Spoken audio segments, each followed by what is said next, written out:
thank you for taking a moment to speak with me, Chris. Hey, I really like the set.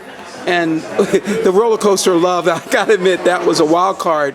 But, that just goes to show your versatility.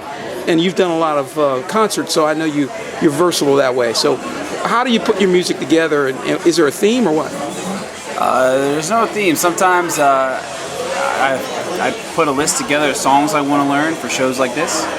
And I'll try them.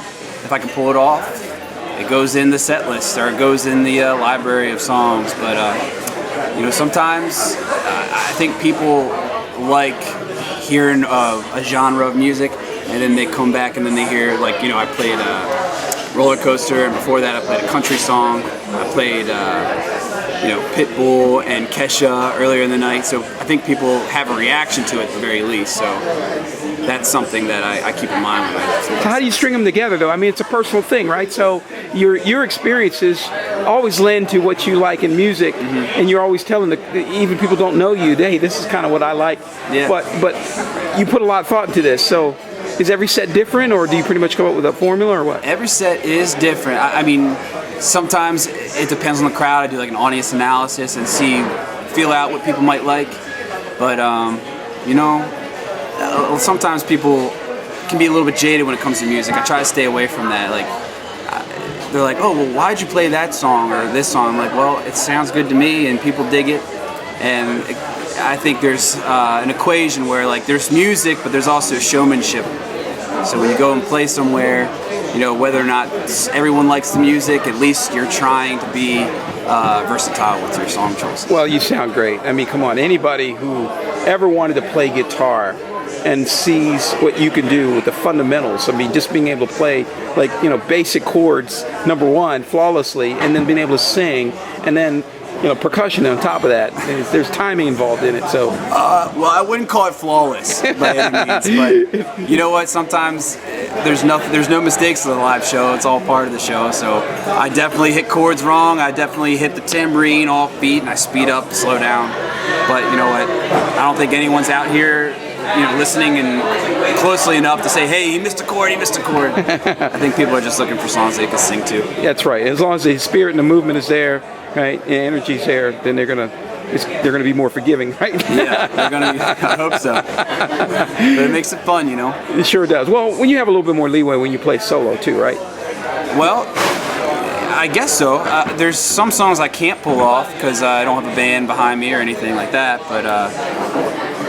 but you write your own versions of songs sometimes. Mm-hmm. You see something on the radio, you hear something on the radio, and people are like, hey, that was a cool version of that song, I never heard it. Well, there's no other way of doing it. I just have an acoustic guitar, and I just play it the way that I think sounds all right. Good enough for people to recognize it. What song do you play most? What's most requested for you? I have to say Wagging Wheel. Wagging Wheel is a popular one. Mm-hmm. Or, I don't know. Sometimes I'd say Timber, Kesha. I played that one time, and I think people got Timber fever. People were just going nuts for that song. But where's that? Where'd you play it? In Baltimore. It's a place, an awesome little bar down the street from where I live called Don't Know. And what part of Baltimore is that? It's Federal Hill. Okay, that's a hot spot. It's a good spot. A lot of young people hang out there and walk around, and then you've got a lot of great bars in Baltimore. So you chose one that you particularly Don't Know is one of your favorites? That's absolutely my favorite. I wouldn't say I chose it either. Federal Hill doesn't have too much with live music going on, but this one guy, a friend of mine who owns the place, his name's John, he got his live music license and he brought me in one day. And I guess because I'm local and I got a lot of friends in the area, they always come out, so it's been a good time playing there. Well, welcome to Washington, D.C. once again. Thank you. Actually, more specifically, you're actually over the line. You're in Maryland, so you're still in Maryland. I guess so. Yeah, Chevy Chase. Chevy Chase, Maryland. Feels like we're in D.C. though. That's right. It does feel a lot like D.C.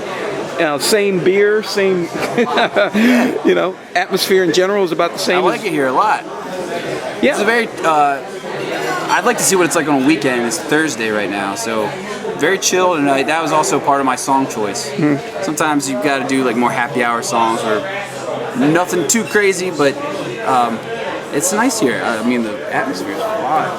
first time here. So hope to be back. I like the styling of the place. Hopefully you like that too. The automotive theme they've got going here, kind of classy. Yeah. And your music, I think it's sort of transcend. It's American. Is it mostly American music? Would you say? I'd say mostly. Yeah. I'd say cover shows, radio-friendly songs. I love throwing in songs that are, let's just say this. I love playing songs that aren't typical covers for an acoustic solo act. Sure.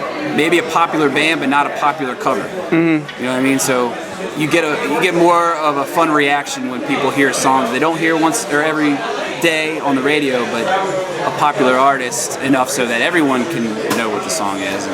Right. That's what I like to do. There's so many great artists out there who play individuals, and I'm old enough to remember Hall & Oates, Daryl Hall & Oates, and I could actually hear you sing Sarah Smile. I think you probably do Sarah Smile. Yeah. You know that one? I'll learn it for you. Okay, good. I'd love to hear that. And then I also have my other request would be Bruno Mars with B.O.B. Nothing on You. You might need an accompaniment with that, but I just love that song so much. Oh man, he can sing. he might be able to move a little better than that. I'll give it my best shot. All right, man. I really appreciate it. Yes, Chris sir. Diller from Baltimore. Please come by again sometime. Absolutely. And I might have a spot for you too. So.